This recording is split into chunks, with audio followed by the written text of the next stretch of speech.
예, 두 번째 시간 시작하도록 하겠습니다. 두 번째 시간은 생명세계의 세 가지 법칙과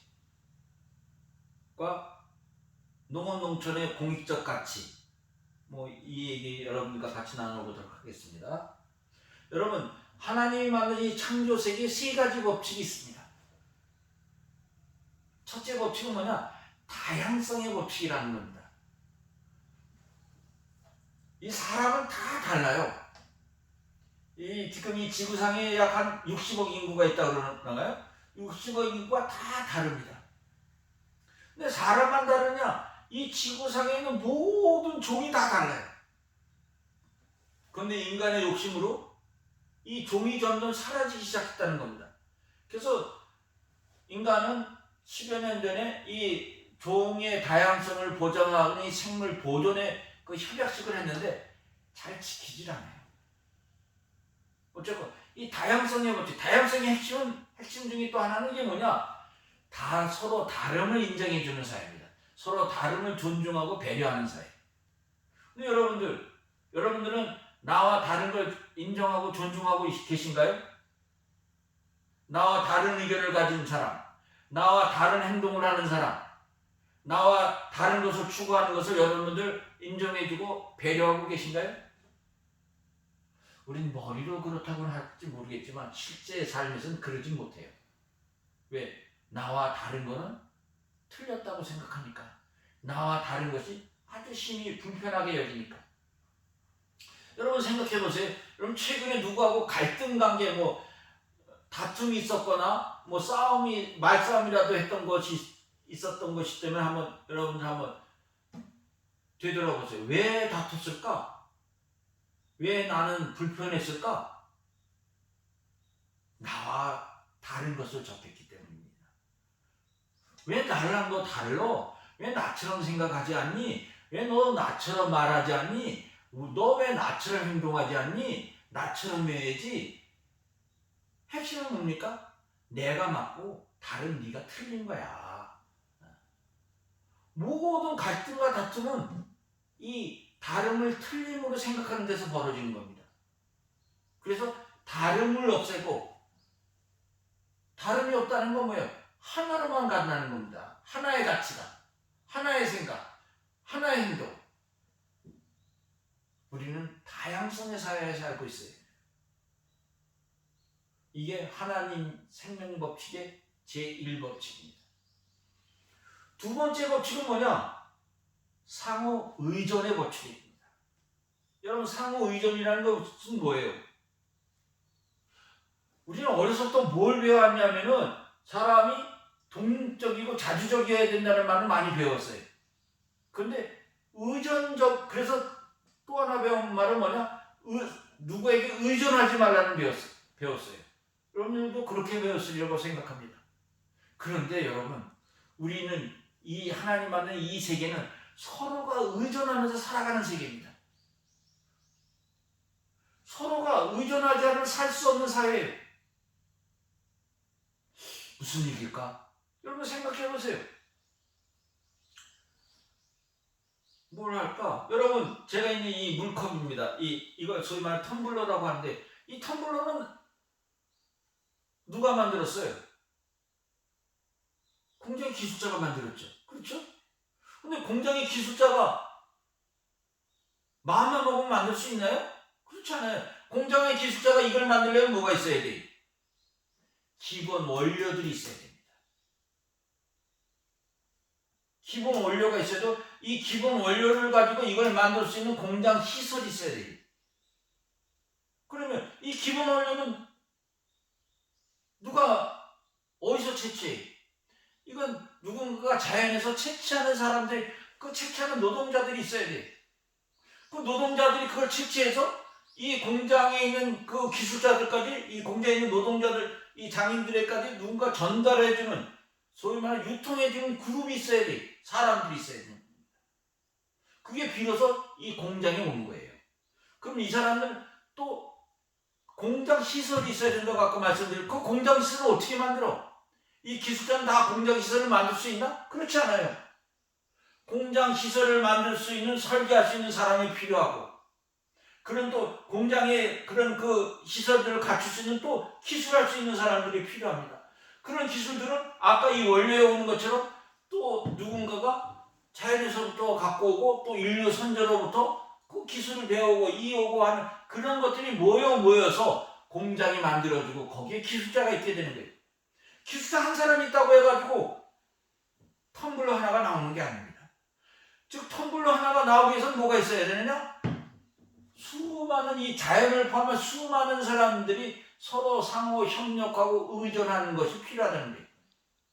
그것이 없으면 내 손 안에 텀블러가 오지 않습니다. 내 손 안에 텀블러가 오려면 또 어떻게 해야 돼? 공장에서 생산된 것이 누군가 나에게까지 전달해주는 사람이 필요한 것입니다. 그러한 한 사람 한 사람 자연에 그런 요소들이 빠져있다면 이 텀블러가 만들어지잖아요. 이 텀블러가 하나가 만들어지지 않는 것처럼 우리가 하고 있는 이 옷부터 우리가 하는 이 음식 먹을 그 모든 것들이 그런 구성 요소 하나하나가 빠진다면은 우리 손에 들어오지가 않습니다. 이것들이 상호 협력하고 상호 의존하는 관계가 비로소 만들어져야지만 지금의 사회가 유지된다는 거예요. 상호 의존이라는 건 뭐냐? 네가 있어야 내가 있고 내가 있어야 네가 있다는 겁니다. 우리 사회는 경쟁의 사회에서 상대를 물리치고 제껴고 억눌러야지만 내가 잘 되는 사회라고 지금 배워가고 이건 정말 하나님의 창조세계에 어긋나는 일이에요. 하나님의 창조세계는 상호의존의 사회, 상호의존의 사회이기도 하지만 또 하나 하나님께서 우리 주신 말씀은 뭐냐? 우리의 마음속에 뭐가 있느냐? 상호 연민의 마음이 있어요. 의존뿐만 아니라 연민이 있습니다. 여러분 상호 의존과 연민의 가장 큰 특징은 뭔가요? 그 주체는 나입니다. 내가 먼저 상대에게 주는 거예요. 내가 먼저 상대를 연민하고 상대를 먼저 돌보고 하는 이러한 것들이 일어날 때 하나님의 창조세계 완성이 일어나는 겁니다. 이런 상호 의존성의 법칙, 이게 두 번째 법칙입니다. 세 번째 법칙은 뭘까요? 순환성입니다. 순환의 법칙. 여러분 순환이라는 말 아시나요? 돌고 도는 게 순환입니다. 돌고 도는 게. 여러분 동맥경화라는 말 들어보셨죠? 동맥경화. 동맥경화는 뭐예요? 이 피동맥이 갑자기 딱딱해져서 피가 돌지 않는 거예요. 피가 돌지 않으면 어떻게 해? 큰일 나죠. 어떻게? 약을 써서 뭐 주사를 하든지 해서 다시 이 딱딱해진 부분, 이 뭉쳐있는 걸 풀어줘서 피가 제대로 순환하게 해요. 순환해야지만 살아있는 겁니다. 우리 몸, 이 작은 몸 하나도 이 기도 순환하고 피도 순환하고 모든 게 순환해야 돼요. 우리가 사는 마을도 순환이 돼야 되고 이 우리 한반도도 순환해야 되고 이 전 지구도 순환해야 되는데 여러분 우리가 4대강을 반대했던 원인이 뭔지 아세요? 순환을 가로막는다. 인류의 4대 문명이 있어요. 4대 문명이 무너진 원인이 뭔지 아세요? 순환이 안 됐기 때문에. 지구의 이 기후위기 시대가 지금 이제 보니까 우리가 지구가 4차례인가 5차례 멸망했다는 거 아닙니까? 그 중에 한 2번은 뭐야? 순환이 되지 않아서 2번도 더 되겠군요. 모든 이 4차례 5차례 멸망이 다 순환이 되지 않아서 지구가 멸망합니다. 이 기후위기의 가장 큰 문제는 뭐냐? 기후위기는 이 지구의 생태적 순환을 가로막습니다. 생태적 순환이 가로막으면 어떤 결과가 일어날까? 지구가 멸망하는 것이죠. 그래서 이 세 가지 법칙, 다시 말하자면 다양성의 법칙, 그 다음에 상호의존성의 법칙, 이 순환성, 이 세 가지는 상호 독립적으로 존재하지 않아요. 상호 유기적으로 연결되어 있어요. 즉 다양성이 보장이 되지 않으면 상호의존과 순환이 되질 않아요. 상호의존이 되지 않으면 이 다양성과 순환이 되지 않고 순환이 되지 않으면 다양성과 상호의존이 존재하지 않게 됩니다. 그래서 상호 연결돼도 하나로 가는 것, 이것이 바로 하나님 만드신 창조세계의 법칙이에요. 이 법칙이 가장 녹아져 들어가 있는 데가 어디냐? 바로 농촌입니다. 그렇다면 우리 농업농촌, 여러분 이런 얘기 들어봤어요? 농업농촌의 다원적 기능과 역할 또는 농업농촌의 공익적 가치, 이런 얘기 들어보셨나요? 농협에서 광고도 하고 그랬는데. 우리나라 농정의 핵심은 식량을 많이 생산하는 게 핵심입니다. 그래서 농적 예산의 90% 이상이 이 식량 생산을 증진하는 데 들어가고 있어요. 근데 유럽은 그렇잖아요. 유럽은 농정 예산에 식량 예산으로 들어가는 게 지금 한 40%밖에 안 됩니다. 그 나머지 60%는 어디야? 이런 농업 농촌의 공익적 가치를 증대시키는 이 일에 예산이 투여되고 있다고 합니다. 그러면 농업 농촌의 공익적 가치, 이 다음적 기능과 역할은 뭐냐? 첫째, 어떤 기능을 갖고 있냐? 자연환경 보전 기능을 갖고 있습니다. 여러분, 자연환경 보전 기능의 가장 핵심적인 키워드는 뭐냐? 논이에요. 논은 일단 생물 다양성을 보존하는 가장 중요한 데입니다. 여러분, 논에는 뭐가 있나요? 다양한 이 벌레들, 식물들, 동식물들이 있잖아요. 예? 거기서는 그런 생물의 다양성이 보존되는 것이고, 두 번째는 여러분, 우리가 올해 구력 한 90일에 이른 이 홍수가 났잖아요. 장마가. 그때 우리나라 이 남한에 있는 이 논에서 그 물을 담는 이 담수량이 어느 정도 되는지 아세요? 여러분, 춘천에 가보셨습니까? 춘천댐? 춘천댐 크잖아요. 춘천댐물의 약 54배에 해당하는 그 물을 우리나라 논이 담아내고 있다는 겁니다. 엄청난 일 아닙니까? 네? 우리가 그 정도 춘천댐에 54개를 지으려면 어떻게 돼? 그 많은 땅이 수몰되어야 되고 돈이 또 엄청난 숫자가 들어가는 거 아닙니까? 근데 그걸 하지 않아도 이미 논이 그 일을 하고 있다는 거예요. 그 다음 논은 또 어떤 일을 하느냐? 수자원을 보호해줘요. 그러니까 논에서 이 논이 그 담수 함량이 한 60% 이상이 지하수로 내려가는데 그 정화돼서 내려가게 하는 역할을 해줍니다. 그래서 지하수를 맑게 해줘. 또 어떤 일을 하느냐? 이 벼가 하는, 여러분, 식물이 하는 기본적인 일이 뭐예요? 탄소 동화작용. 이산화탄소를 흡수하고 산소를 배출하는 작용을 합니다. 이 탄소 배출을 줄여야 하는 것이 지금 우리 이 기후시대의 가장 큰 일 아닙니까? 바로 이 논은 기본적으로 이 벼를 통해서 그 일을 해나가고 있는 거예요. 이 벼가 아주 야들하고 별거 아닌 것 같지만 엄청난 양의 탄소를 흡수해서 산소로 다시 공급해주는 역할을 합니다. 논 하나만 봐도 이런 그 논은 또 어떤 일을 하냐? 경관보호를 해줘요. 여러분, 옛날엔 이 다락논이라고 들어봤죠?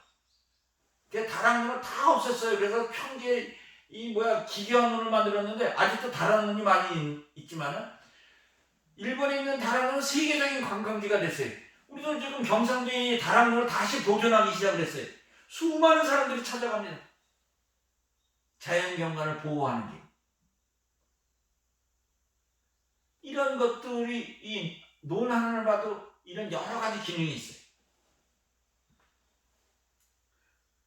또 사회 문화적 기능, 전통 문화를 보존하고 전통 우리 먹을거리를 보존하고 지역사회를 유지하고, 아까 지방소녀 얘기를 했잖아요. 이 농촌이 있어서 이 지역사회를 유지하고, 그 다음에 정서적 함량. 여러분, 우리가 명절이 많은 나라였어요. 그런데 지금 명절은 딱 2개만 남았어요. 추석하고 설, 구정. 이때 되면 우리나라가 하루에 평균이란 사건 사고율이 있대요. 교통사고를 비롯해서 폭력, 폭행사고 일까지 이 하루에 일어나는 이 평균 사건 사고율이 있는데, 이 추석과 설을 즈음해서 한 일주일 정도는 이 사건 사고율이 평균 한 10%로 줄어든답니다. 이유는 뭘까요? 고향 땅을 한번 밟고 왔다는 것만으로도 정서적으로 순화된다는 겁니다. 고향 땅, 농촌에 가서 한번 자고 왔다는 것만으로 이 정서적으로 순화가 돼서 사건 사고율이 거의 10%대로 뚝 떨어진다는 거예요. 여러분들 소위 말하는 ADHD 이 아이들이 돌보는 여러 가지 방법이 있는데 그 중에 하나가 바로 농촌에서 살게 해주는 거예요. 산천유화 또는 기타 등등의 여러 가지 이 과정을 통해서 이 자연, 농촌이 주는 이 정서적으로 이런 것을 함양하게 하는 것. 이것이 좋은 방법 중에 하나죠. 힐링되게 하고. 그 다음에 농촌의 가장 큰 기능 중에 하나는 식량 안보의 기능이라는 겁니다. 식량을 수급해주고 지금 여러분 기후위기 시대가 정말 엄청난 일입니다. 지금 우리나라는 이제 6월 파동 이후 핵심은 뭐냐? 농산물을 수입하면서 이제까지 우리나라 정부가 내걸었던 건 비교우위론이라는 거예요. 비교우위론의 핵심은 이거예요. 우리나라는 이제 땅덩어리가 작고 자원이 작은 나라니까 수출해야 먹고 산다. 그러니까 수출해야 먹고 사니까는 외국의 값싼 농산물을 우리가 수입해서 먹고 우리의 공산품들, 핸드폰, 자동차, 텔레비 이런 것들은 외국에 나가 팔자라는 겁니다. 이제까지 그 정책이 있어요. 그래서 우리가 식량 자급률이 그 100%에 도달했던 나라인데 지금 여러분 식량 자급률이 몇 프로? 22%, 23%에 뚝 떨어졌어요.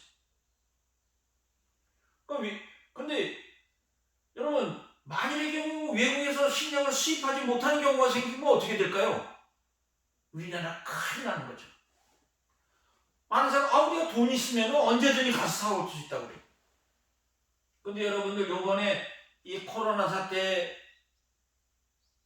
베트남에 코로나가 들어왔다는 소식이 들자마자 이 베트남 정부가 행했던 정책이 뭔지 아세요?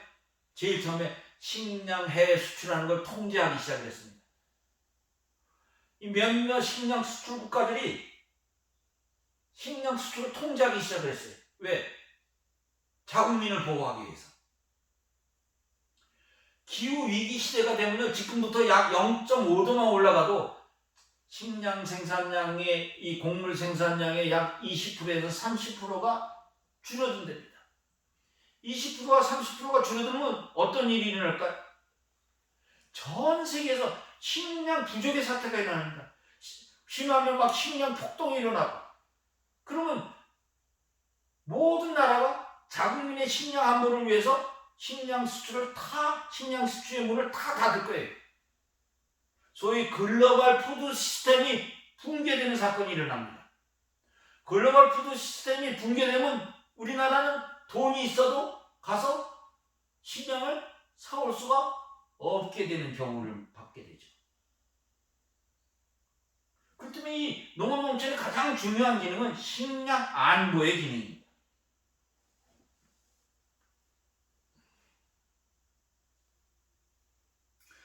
이런 것만 해도 농의 가치, 이 농업농촌의 이 다음적 기능과 역할 또는 농업농촌의 공익적 가치는 아주 크다고 볼 수 있죠.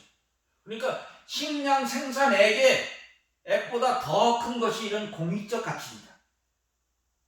이 공익적 가치를 계산하는 방법에는 여러 가지가 있지만 어쨌건 현재 우리가 생각하는 이 우리나라에 나오는 식량 생산액보다 더 많은 것이 이런 공익적 가치입니다. 근데 이 공익적 가치를 어떻게 하느냐? 공익적 가치는 시장에 반영되질 않습니다. 우리나라는 시장 경제예요. 가령 이 텀블러의 가격을 누가 결정하느냐? 공장에서 결정하죠. 생산자들이 결정해요. 기업주가 결정하죠. 여기에 들어간 원료가 얼마 있고 그 다음에 모든 공장 시설비, 사람 인건비, 기타 자기네 이윤까지 포함해서 이 가격을 결정합니다. 그러니까 이 공장주는, 이 기업주는 이거를 팔아서 노동자들의 인건비를 다 주고 보너스도 주고 다시 공장에 재투자 시설하고 그리고 자기가 또 이익을 가져가는 거예요. 농산물 가격은 누가 결정해? 농민이 결정을 못해요. 근데 게다가 이런 그 농업농촌의 공익적 가치가 있잖아요. 그 공익적 가치가 이 가격에 반영이 돼야 되는데 가격에 반영되질 않아요. 그럼 어떻게 해야 될까요? 그래서 이런 시장에 반영되지 않는 이런 농업농촌의 공익적 가치를 사회적 보상을 하자 해서 두 가지 현재 주제를 떠오르는 게 뭐냐? 농민수당으로 지급해주자. 그리고 공익형 직불제로 지불해주자. 현재 두 가지 안이 현재 실행이 되고 있습니다. 근데 농민수당은 이런 것 농민에게 처음에 주장은 농민에게 월 10만 원씩을 보장해주자. 이 사회적 보상으로. 그런데 전라북도에서부터 시작된 도광역조례에는 농민당이 아니라 농가당으로 주게 되었고 그 다음에 월 10만 원이 아니라 월 5만 원으로 정리돼요. 그러니까 1년에 60만 원으로 이 농민수당, 실질적인 농가수당을 지불할 이 사회적 보상으로 보장해주는 것이 결정이 됐고 지금 우리나라 전체가 바로 현재 강원도는 70만 원을 주기로 했는데 2년 후에 지불해 주기로 했고 경기도는 지금 도에서 지금 묶여 있고 예산이 확보 안 돼 있다 그래서 충남은 80만 원을 내년부터 주기로 했고 제주도가 유일하게 농민당 10만 원을 주기로 했는데 내후년부터 주기로 했어요. 그러니까 실제 사회적 보상은 너무 액수가 작습니다. 월 5만 원이래요. 게다가 이게 가장 큰 문제는 경영지에만 준다는 거예요. 여성 농민, 청년, 귀농자 이런 사람 받을 수가 없는 게 가장 큰 문제점입니다. 이거는 저희 지자체에서 광역과 기초단위가 다시 이렇게 주는 건데 이런 그 농업농촌의 공익적 가치를 또 사회적 보상으로 주는 건 또 뭐가 있냐? 공익형 직불제가 있습니다. 공익형 직불제는 두 가지 목적을 갖고 있습니다. 이건 농업농촌의 공익적 이런 그 가치를 더 활성화해 나가는 첫째 목적이 있고 두 번째 목적은 뭐냐? 아까 제가 먼저 시간에 얘기한 것처럼 농민층 내의 양극화 현상을 줄여나가자 하는 것이 있어요. 그래서 농민층 내의 양극화를 줄여나가기 위해서 어떻게 하느냐? 0.5헥타르 미만의 농가들이죠. 0.5헥타르. 여러분 우리나라 여기다 하나 써드릴게. 3헥타르 이상의 농민들이 약 한 7 내지 8%예요. 그럼 3헥타르 미만 여기 2헥타르 이하 농민들이 모두 하면 92% 된다는 거 아닙니까? 근데 2헥타르에서 1헥타르까지가 여기까지가 얼마냐? 여기까지가 약 한 여기 3헥타르에서 2헥타르 요 사이가 약 한 여기가 한 10% 안 되지? 여기다 한 7% 정도 됩니다. 그리고 2헥타르에서 1헥타르 미만이 약 한 14, 15, 85, 한 10% 정도 되고 그럼 1헥타르 미만의 농가는 얼마나 될까요? 요거 빼면 15, 10, 약 75%. 그런데 현재 이 공익형 직불제에서는 0.5헥타르 미만, 0.5헥타르 미만은 몇 평이에요? 1헥타르가 3,000이면 1,500평이죠.